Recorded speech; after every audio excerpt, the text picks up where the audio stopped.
आज के इस विश्लेषण में हम महाभारत से जुड़ी एक ऐसी अनसुनी और रहस्यमयी कथा पर बात करने वाले हैं जो सफलता को लेकर हमारी पूरी सोच को झकझोर कर रख देगी। हम अक्सर अपनी कामयाबियों का क्रेडिट खुद ले लेते हैं, है ना? लगता है कि हमारी मेहनत का ही तो नतीजा है सब कुछ। लेकिन महाभारत के युद्ध के ठीक बाद घटी एक अजीबोगरीब घटना हमें ये सोचने पर मजबूर कर देती है कि क्या वाकई हम अपने कर्मों के अकेले मालिक हैं। चलिए इसे गहराई से समझते हैं। तो हुआ ये कि महाभारत का वो भयानक युद्ध खत्म हो चुका था। कौरवों का पूरी तरह से विनाश हो गया था और पांडव फाइनली हस्तिनापुर के सिंहासन पर बैठ चुके थे। सब कुछ शांत लग रहा था, लेकिन इस शांति के बीच एक नया और सच कहूं तो बहुत ही खतरनाक खामोश दुश्मन जन्म ले रहा था, वो भी सीधे अर्जुन के मन में। और वो दुश्मन था अहंकार। अर्जुन के मन में ये बात गहराई से बैठ गई थी कि अगर मैं वहां नहीं होता तो ये युद्ध कभी जीता ही नहीं जा सकता था। जरा सोचिए, इतने महान योद्धा के भीतर ये कितनी खतरनाक मनोवैज्ञानिक स्थिति बन रही थी। अब देखिए, अहंकार की एक खासियत होती है, वो ज्यादा देर तक छिपता नहीं है। श्री कृष्ण तो वैसे भी सबके मन की बात जान लेते हैं, तो उन्होंने अर्जुन के भीतर पल रहे इस घमंड को तुरंत भांप लिया। एक दिन उन्होंने मुस्कुराते हुए अर्जुन से बड़ा ही सीधा सा लेकिन बहुत चुभने वाला सवाल पूछ लिया, महाभारत का असली नायक, असली हीरो आखिर था कौन? और अर्जुन ने अपने उसी अहंकार में डूबकर बहुत ही गर्व से जवाब दिया कि ये महान जीत केवल और केवल श्री कृष्ण के मार्गदर्शन और उसकी अपनी कमाल की धनुर्विद्या का ही नतीजा है। अर्जुन का ये जवाब सुनकर श्रीकृष्ण बिल्कुल शांत रहे। उन्होंने कोई लंबा चौड़ा उपदेश नहीं दिया। इसकी जगह उन्होंने बस चुपचाप अर्जुन का हाथ पकड़ा और अपनी दिव्य शक्तियों से उसे एक बिल्कुल ही अलग डायमेंशन, एक अलग लोक में पहुंचा दिया। पलक झपकते ही जीत का वो सारा जश्न गायब हो गया।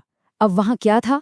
सिर्फ और सिर्फ घुप अंधेरा, दिल दहला देने वाली चीखें और चारों तरफ धधकती हुई भयानक आग।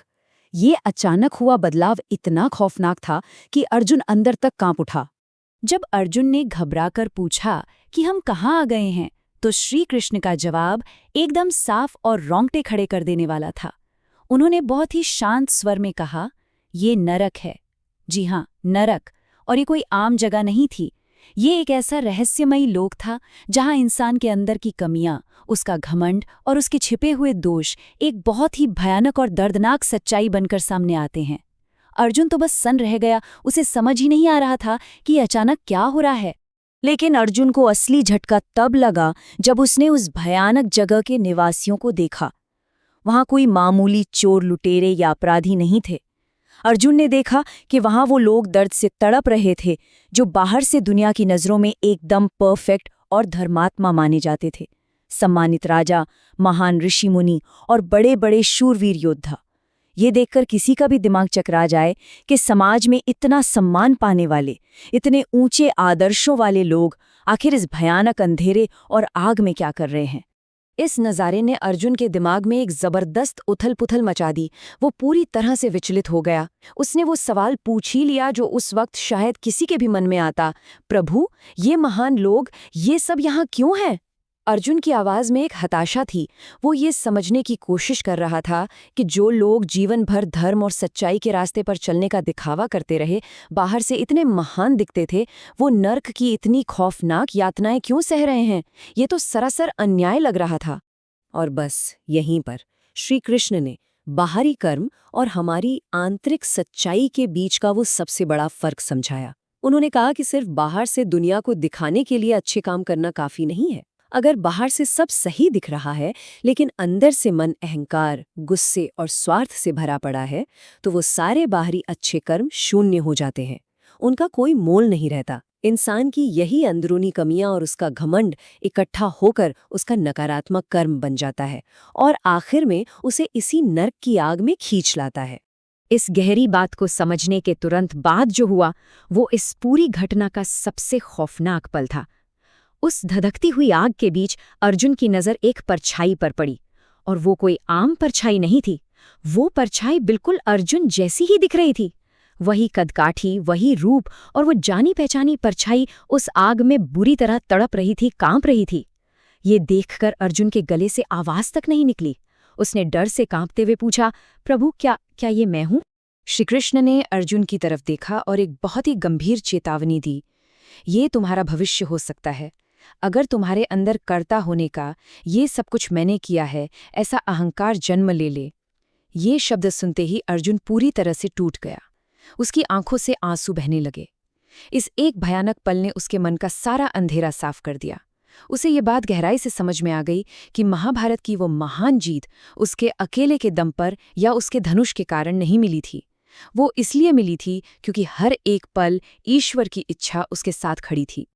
और फिर कहानी एक मनोवैज्ञानिक स्तर से ऊपर उठकर एक बहुत ही विशाल, एक ब्रह्मांडीय सत्य की तरफ मुड़ जाती है।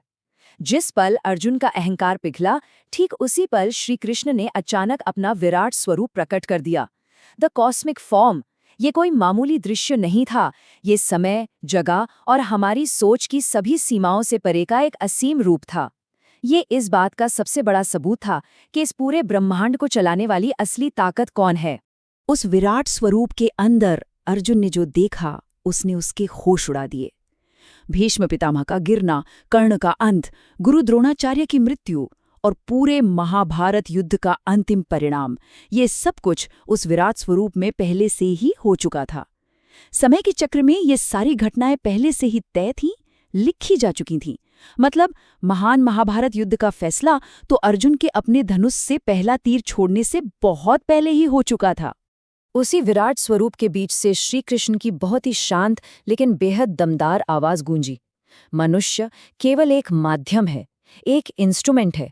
खुद को कर्ता मान लेना, ये सोचना कि मैंने किया है, इंसान के पतन की सबसे पहली सीढ़ी है। ये एक ऐसा गहरा दर्शन है ना, जो हमारा ये भ्रम हमेशा के लिए तोड़ देता है कि हमारे कर्मों और उनके नतीजों पर हमारा पूरा कंट्रोल है। सच तो ये है कि हम सब एक बहुत बड़ी ईश्वरीय योजना का एक छोटा सा हिस्सा मात्र हैं।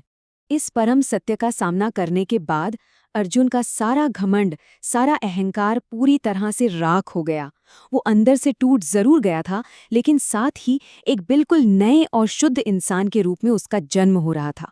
वो श्री कृष्ण के चरणों में गिर पड़ा और उसके दिल से सिर्फ एक ही आवाज निकली, प्रभु, अब मुझे समझ आया, ये विजय मेरी कभी थी ही नहीं, ये हमेशा से आपकी थी।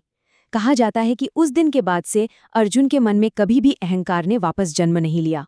तो आखिर में ये पूरी कथा हमारे सामने एक बहुत ही गहरा सवाल छोड़ जाती है। जब इंसान कोई बहुत बड़ी कामयाबी हासिल करता है, तो क्या वो वाकई अपनी उस सफलता का सच्चा निर्माता होता है, या फिर वो सिर्फ एक बहुत बड़ी अनजान योजना का एक साधन मात्र है?